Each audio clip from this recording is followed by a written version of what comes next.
What's up, friends? Welcome back here to another episode of Bleav in Big Ten. Great to be back with our friends on Bally's, and we got a big-time episode coming up here for you. I'm Rhett Lewis, and as you can see, I'm joined by two fantastic members of the Wisconsin Badger coverage contingent. And right here on Bleav Network, Bleav in the Badgers. All things with, there it is, Matt Bernstein. What's up, the former Badger himself, Matt Perkins. Guys, great to have you with us. Appreciate you guys doing this for us. Great to have a little crossover talk here as we assess where Wisconsin is right now as they welcome the Alabama Crimson Tide to Camp Randall, right? Biggest game of the season for both these teams. So first, before we dig into Alabama and what we got going on there, I'm just going to call you guys by your last names so we don't get this thing confused, if that's good for you. Perkins, you want to start us off and then throw it over to Bernie on kind of where you guys see the state of the Badgers after 2 wins, but maybe not a ton of wow moments. I'm going to quote our friend and Badger legend James White and say consistently inconsistent. There you go. And he said that on one of our live post-game shows. And it's the most appropriate thing that I could possibly say to describe the state of this year's team and how it's gone so far. There have been moments that have been like, oh, this could really work.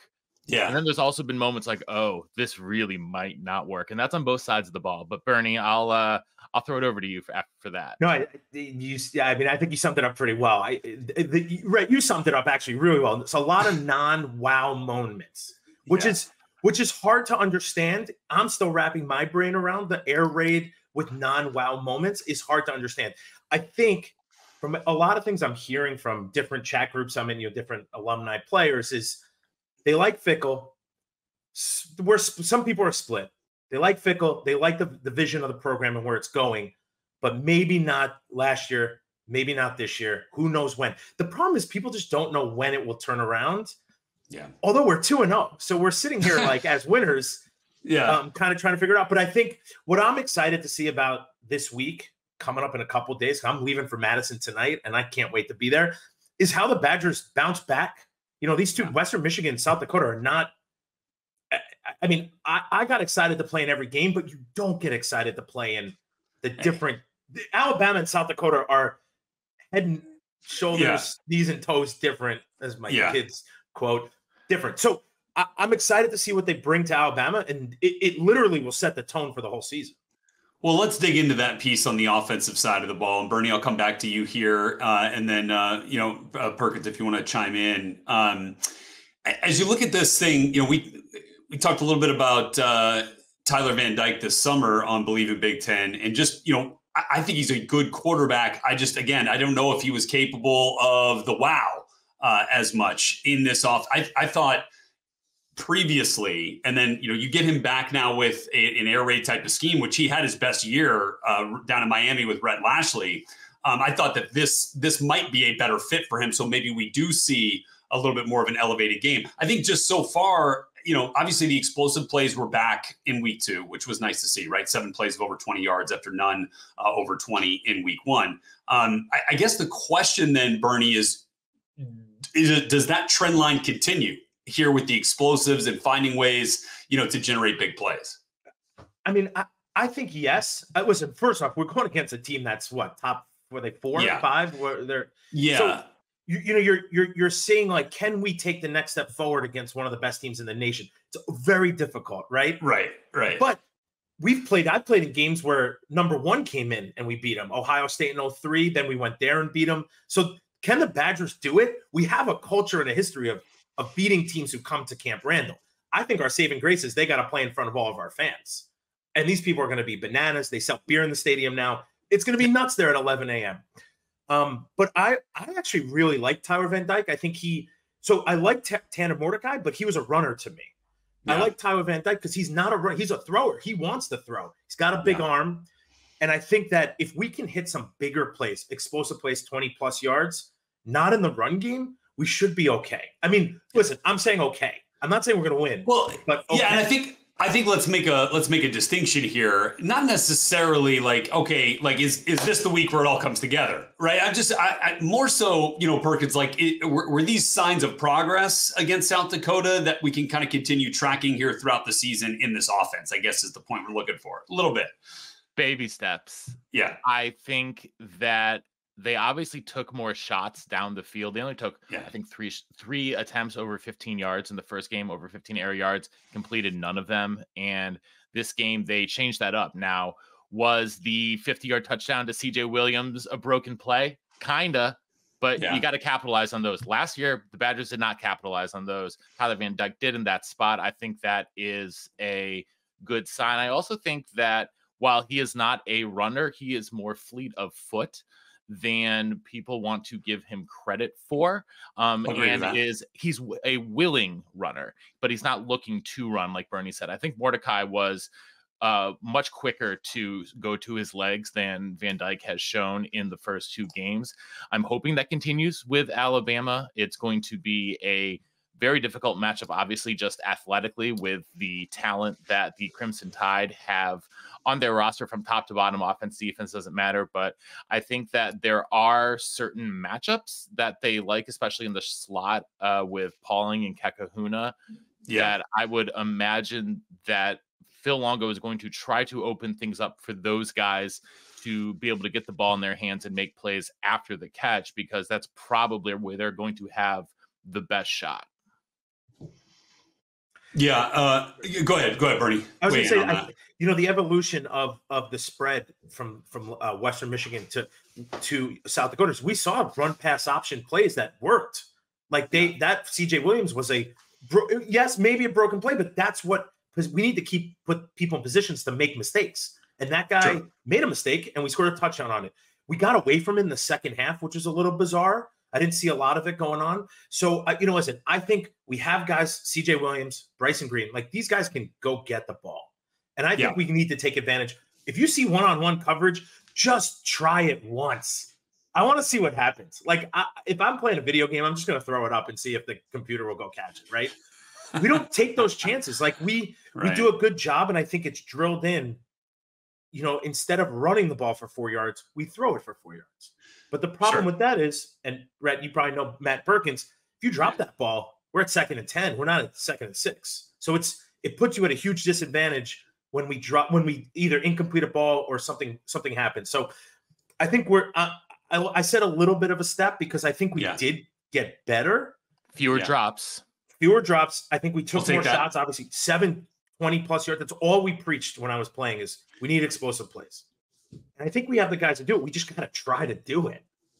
Exactly. Let's move to the run game here, Bernie. I'll come back to you. And Perk, if you want to chime in, please. Obviously, we got Cade Yakimelli stepped up a little bit in this game, in because of some injury there. Ches Malusi, not as much in terms of, chunk plays there on the ground from Ches, but with Ches and Cade combined, how do you see the evolution of the run game here through 2 weeks, Bernie?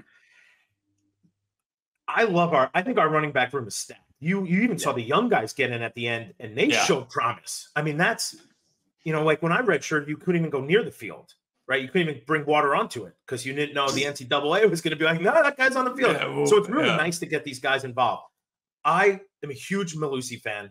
I think we're just starting to see him kind of gear up. He was out almost all year with a broken leg. So you're seeing a guy kind of catch up a little bit.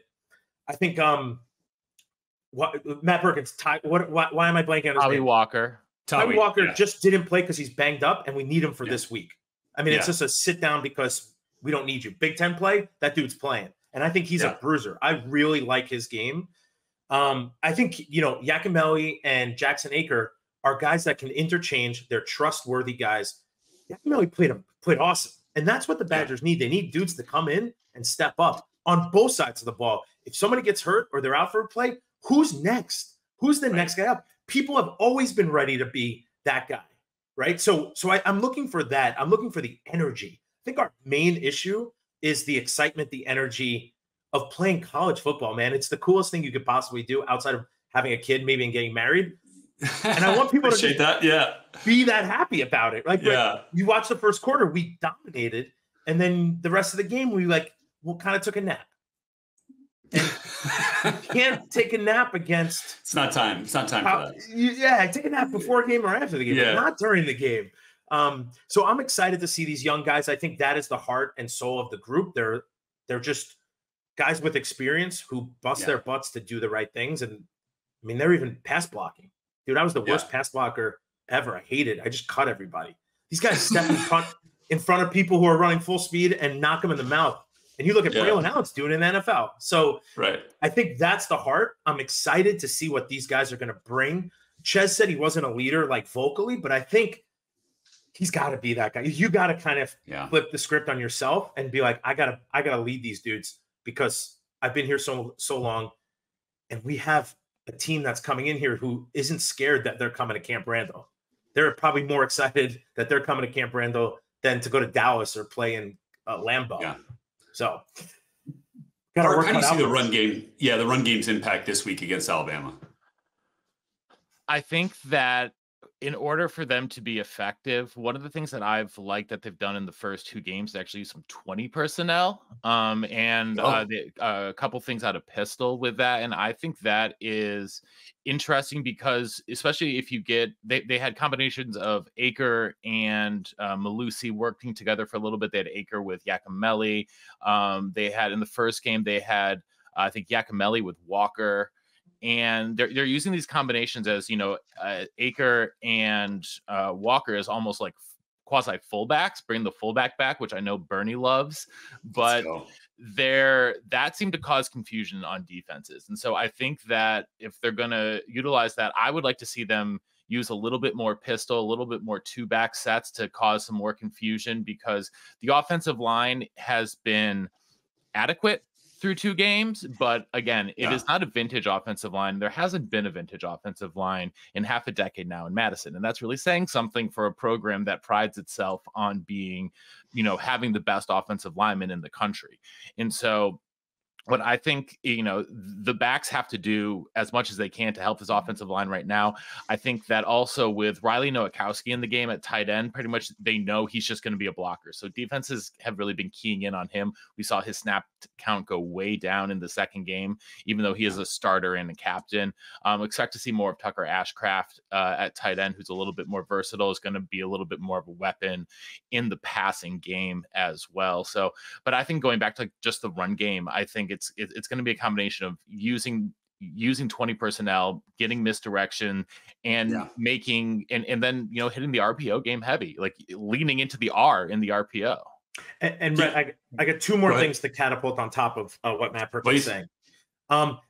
If you watch the first drive against South Dakota, we were running out of the pistol. I love it because it's there's no difference pistol or the guy you're taking 2 steps, you get the ball. I think it makes defenses run and overcommit into different holes. What I would say is we are half a step too deep making a cut. You got to make dudes run and overcommit over the top and scrape too hard. That was the word I was looking for. Scrape way too hard and cut off your linemen's butts or their heels. Coach White was a huge. He'd say, don't make a cut in space. So I would like for them to get closer. You suck dudes out of the way, and then boom, you cut back out of the back. I also saw a couple plays, RPO plays. You get the tackle and the guard pulling, and it's like it's crazy for your brain to even think about what you're seeing. But it looked like there were a couple reads that were wrong. So I do think that the film we're seeing from Western Michigan and South Dakota, they're only mistakes. So you're going to see, hopefully, people learning from those mistakes. I think if you correct 3 or 4 of those RPOs that we had misreads on, they're big plays for us. You got guys not blocked, and they're running into those guys because you didn't do the right read. So the RPO is not an easy thing. It's going to be hard for Tyler Van Dyke to consistently do. But the more he gets consistent with it, the more we can run it and it be successful. Yeah, and those reads are stuff that that doesn't still show up in the stat sheet, and so that I think that stuff is really important, and I'm glad you guys brought that up as well. By the way, as far as your offensive line goes, there, Matt Perkins, you can't have Bob Bostad back. you can't have Trey Wettig or Drew Evans back either. They're doing quite well for my Hoosiers right now along the offensive line at Indiana. They are, Wettig for me was a guy I always really liked. He just didn't seem to really be able to find his spot if he was a guard or a tackle. That's right. And obviously Bosad's a legend, man. His teams from the early 2010s are some of the great offensive lines, I'd argue, in college history. I mean, there were ones that had 6 guys drafted, in it. Bill Nagy was drafted and he was a backup and he ended up starting for the Cowboys. Right. Some of those rooms were some of the most incredible. So you're lucky to have him with the Hoosiers. Indeed. And Trey's done a really nice job, especially in the run game, by the way, over at right tackle thus far. Okay, let's quickly get over to the defensive side of the ball. I know you guys have some more on your plate today. Look, pass rush was a lot better, Bernie, right? Against South Dakota, got some. Week 1 to week 2, right? Probably. Actually, some pass rush production. With the couple of the sacks. So, where do you put that in terms of priority against a player like Jalen Milroe in Alabama coming in here this week? The defense makes careful too, right? It's like it's a cautious rush against Jalen Milroe. I think you have to find somebody who can spy him very well. I just get nervous when I see 2 down linemen. It doesn't matter who we play on the defensive side. To me, that's run heavy. You're giving me the run, right? Yeah. Like you saw South Dakota went in at halftime. They came out and they did 11 straight runs, 10 straight runs. It was like the only thing that stopped them was 5 penalties at some point. But you see 2 down linemen and 2 rushing it. If I'm a fullback, I was 260, and I see 2 ends who are 220. Dude, I'm going to eat. Like, that's what I wanted in a game, right? So, to me, that I don't know if that's going to work. I say I don't know. It's not going to work, right? It scares me. If it's 3rd down and 10, sure, put 2 D linemen in. Let's rush 5 linebackers, right? We got the skill guys to do it. 2 D linemen don't suck up enough blocks. Like, they just don't take up too many linemen. And you got a free guy, at least one free guy, to go up on a linebacker. That is an appetite for destruction. Every D lineman is always taught, you got to grab O lineman. Don't let these guys off you. If you're getting double teamed, take it, right? Keep him, hold him. Let the linebackers make the plays. So I'm hoping that we can figure out something there, or just be so confusing on defense, blitz the strong safety and A gap, like do things that no one's ever done before and take chances and confuse Alabama for at least the first half until you go into halftime and let them kind of catch up. But you see 2 down linemen, that always scares me, and I think it scares everybody. I didn't like when Jimmy Leonard did it. So I was telling Matt Perkins a couple years ago, like I'd be like, Jimmy, dude, 2 D linemen. You know what I'm going to do? I'm going to run freaking zone that way or power every play to you. Yeah. Matt Perkins, as you look at, Jalen Milroe, who has 5 passing touchdowns and 4 rushing touchdowns. Alabama as a whole, one of just 6 teams in FBS with 10 rushing touchdowns already through a couple of weeks here. How big of an impact do you think Hunter Wohler has to play in a game like this? I mean, Hunter Wohler is already the best every game on the defense, right? But he needs to be, he's going to have to be superhuman. He's actually shown his coverage chops this year, I think, really well. I like that. He's taken a big step forward there. He was already obviously an outstanding tackler and with a super high football IQ, but I think his coverage skills have really taken a step up that now you can trust him honestly to go and play a couple snaps against an outside receiver. If that's have to take him one-on-one, that's what they'll have to do. I think that it's also interesting to see teams test him a little bit more because they've been staying away from Ricardo Hallman. He didn't have a single pass thrown his way in the first game. I think he had maybe 2 thrown at him in the second game. The All-American from last year is, he's been Hallman Island over there because, no one wants to go visit it. So it's forced a lot more balls being thrown to the sides, to only 2/3 of the field. So Wohler has more of a chance to make a play there. I think that in order for them to be most successful, they have to not let Milroe break from the pocket. I feel better about the defensive backs than I do about any other position group on the defense. So if I can make Milroe sit in the pocket, not use his legs, and trust my defensive backs a little bit more, I want to do that because I need to play to my strengths somehow. We're not getting a great pass rush. I can't imagine against, Caden Proctor and all these, ridiculous athletes that are on the Alabama line that the Badgers are going to have a physical advantage on them. They're already very light in the box. So, in obvious passing downs, like let the D-backs cook, let the D-backs eat, right? Freshman Xavier Lucas has been a revelation, right. Assuming he's fully healthy and good to go.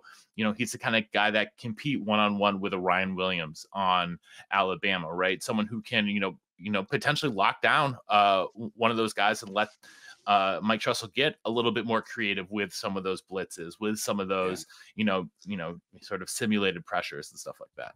Last two here quickly for both you guys. Bernie, here, impact of not having your defensive captain here in this game with Jake Chaney, not in the game, but in the first half with Jake Chaney serving the 1/2 suspension for the targeting. Don't even get me started on targeting. Listen, I completely want to keep football safe. I think it's for the future of the game. You have to do these things. Yeah. Granted, there was 2 targetings in this game. One dude went for head. Clear cut went up top to take his head off. Dude, by the way, get tossed. Ronnie Lott was one of my favorite players to watch, and he tried to kill every single person on this. Dude, Lawrence Taylor. So the game's evolving. So I think we're in this place of, we played with that, right? Ronnie Lott and the, literally trying to hurt people, to now where we are it's a different game. Granted, with all the same rules, but you can't.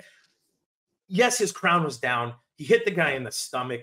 I think this rule is asinine, and I get it, but I hate it. And I think disqualifying somebody for a different game that's unmalicious, they should have some kind of tag to be like, did you do this on purpose to hurt somebody? I get that. Because now you're taking this kid's game. Like, why? Yeah. You only get, first off, if he goes in the second half and gets hurt, if I was him, I'd sue the NCAA. Because then think about it. You don't know when. We all say this, it's so corny, but you don't know when your last game, your last play is up. No, that's right. To take it away for something, he didn't do that on purpose. The other guy, you can make a case and be like, hey, he went up to try to really hurt somebody. And I've seen Badgers do that. So I'm not saying we can't do it or we haven't done it, but I think this is ridiculous. I think it hurts a lot. I love Christian Allegro. I thought he played well. He was all over the box. I think he might be a good spy because he's fast.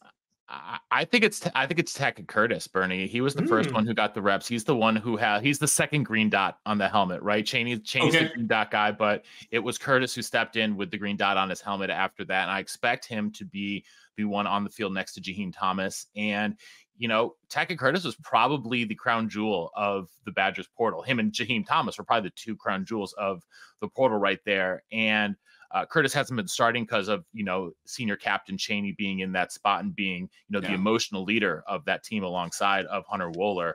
But I think Curtis looks really good. His high school tape is some of my favorite high school tape I've ever watched. He basically played rover for his team in Louisiana, and just got to run was 7-8 yards down, behind the line of scrimmage, just ran downhill and hit dudes. And that's what he's going to end up doing, just running downhill and hitting dudes. And I love to see that. And he's fun. He's a heat-seeking missile. He'll miss some reads, but when he gets it right, he's going to blow up the play and make an impact play on defense, which the Badgers are going to need. They're going to need to force turnovers, and he's the kind of guy who's going to create, cause havoc. And could certainly use a sack for the 3rd straight week from the Albany transfer, Elijah Hills, as well, who's been a disruptive force early on in his Badgers tenure. Guys, can't thank you enough for giving us a few minutes of your time here. Matt Perkins, Matt Bernstein, check them out. Bleav in Badgers. Ton of content coming your way this week, all ahead of the big matchup at Camp Randall against Alabama. Thanks, fellas. Appreciate it. Happy to be here. Okay, looking ahead to week 3, we do have to take a quick look back at what we saw from the first conference game of the Big Ten slate, which was Michigan State defeating Maryland 27-24. Overall, much more productive offensively for Michigan State on the road, getting that win. Thought that was a big win in the first season of the Jonathan Smith era. Aiden Childs was way more dynamic in this game, threw for over 360 yards, 3 touchdowns. Now, he's got to clean up the turnovers. 3 interceptions there. They got to figure out a way to keep that number down while keeping the explosiveness in the big plays up. Nick Marsh was terrific in this game. 8 catches, 194 yards, and a touchdown from Aiden Childs in this game.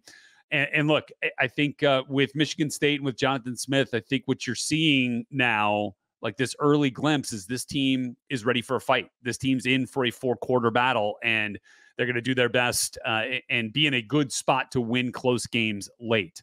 I think, for Maryland, I think what you look at here is like Billy Edwards was okay, was fine, had an interception, but did throw for 2 touchdowns. Ty Felton is becoming one of the go-to receivers, one of those A-level receivers in the Big Ten. So those 11 catches, 152 yards and a touch from Billy Edwards were huge. But they need to figure out a way to limit some yardage on defense. They gave up 493 total yards. So got to improve on defense, and they will this week as they get Villanova at home. So Maryland will roll. As for Michigan State, they got Prairie View A&M. Again, this should be a coronation game as you get set to get back into conference play down the road here. They got to take care of business against an FCS team.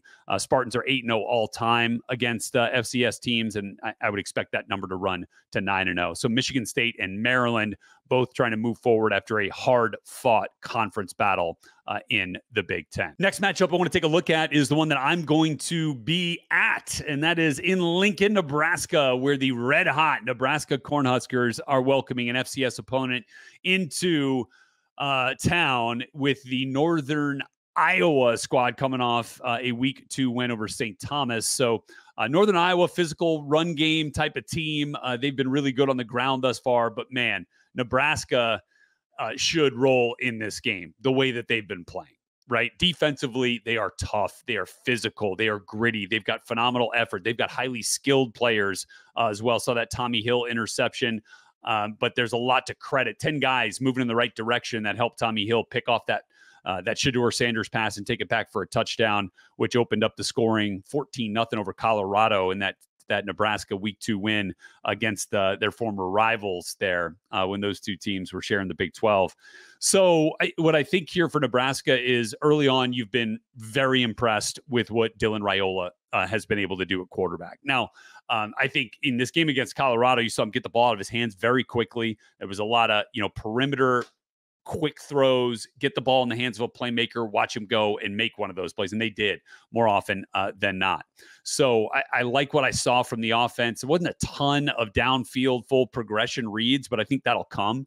Dylan Raiola is a guy, as a freshman, true freshman playing here, his preparation is on the level of a senior, 5th-year senior starter, a lot of experience type of guy. Like he's calling in NFL connections to prepare for guys that he's seen on tape. Like he went out and talked to CJ Stroud ahead of their week 2 matchup against Colorado because CJ played really well with the Texans against the Cincinnati Bengals last year. And the Bengals defense, one of the Bengals defensive coaches is now the defensive coordinator for CU. So like he's got these great connections, through his dad, who was an NFL legend and a legend at Nebraska as well. Dominic Raiola, great center in college at Nebraska, and then of course in the NFL as well. So he's using all these great connections, Dylan is, to further his preparation. Matt Rule saying this week, I challenged the offense to get on Dylan's level, to get on a true freshman's level in terms of, their enthusiasm, their energy for the game, their intensity for the game.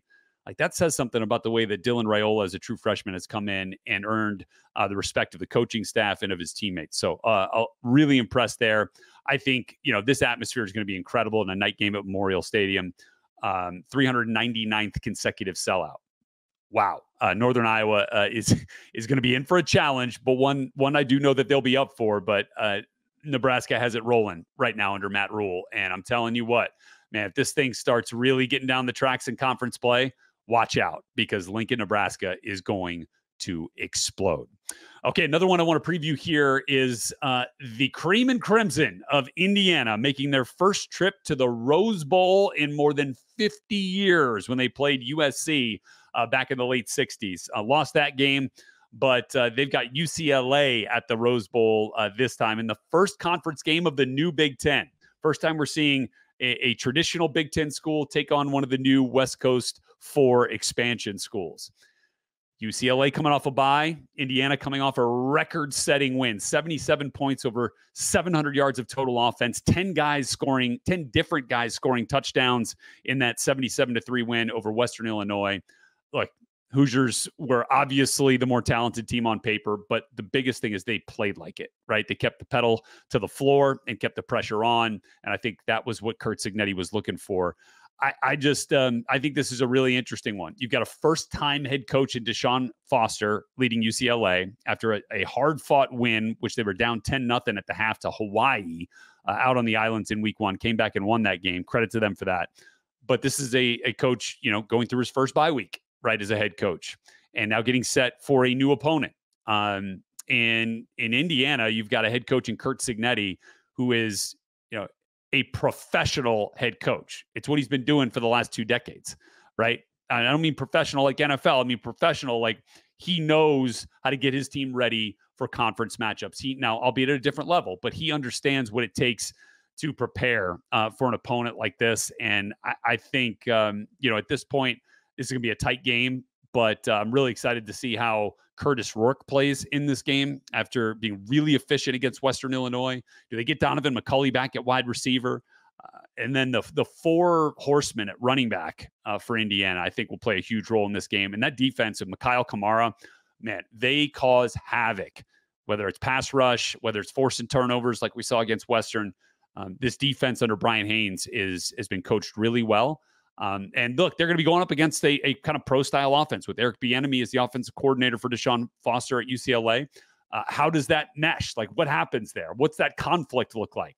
Just some of the many things I'll be intrigued with in that game. So many more to preview here, of course, but we'll continue doing that as we take a look back at week 3 next week with you right here on Bleav in Big Ten. Thanks again for being with us here on SiriusXM. We'll catch you next week.